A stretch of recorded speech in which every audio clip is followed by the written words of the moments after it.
Britain's borders are under pressure, and so is the agency tasked with keeping them secure.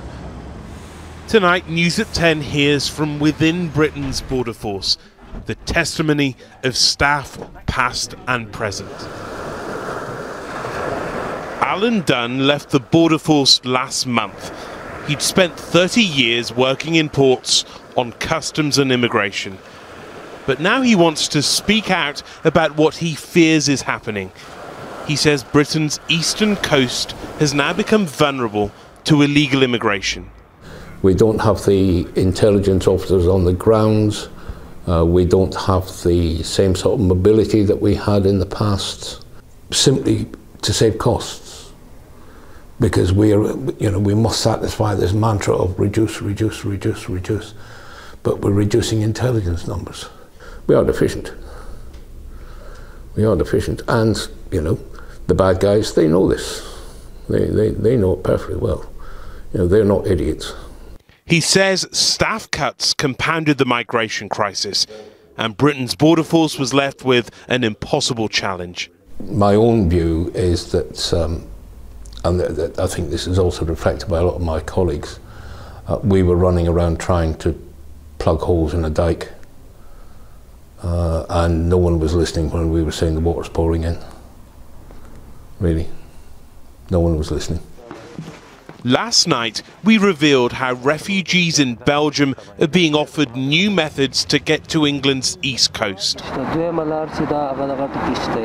Our undercover reporter was told he could be smuggled into the UK, posing as a ferry worker or on a speedboat.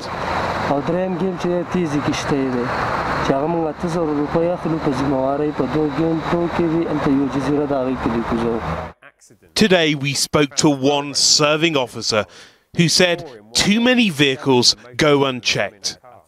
It's an eye-opener how vulnerable the East Coast is. We're stretched, and what tends to happen is we have success discovering something. It's often by accident.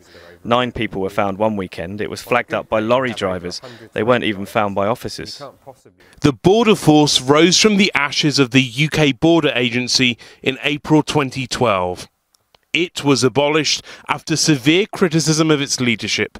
Since then, it's faced budget cuts. It lost £17 million between 2013 and 2014, and its workforce has shrunk. It's lost more than 600 staff since 2014. I think there's a growing awareness out there that the seaports are the weakest link in the UK border. And I have raised in the last week cases of terror suspects going out to Syria via Dover, and also the mastermind of the Paris attacks coming into our country through the same port. The debate is about money, about movement, who gets what and who goes where.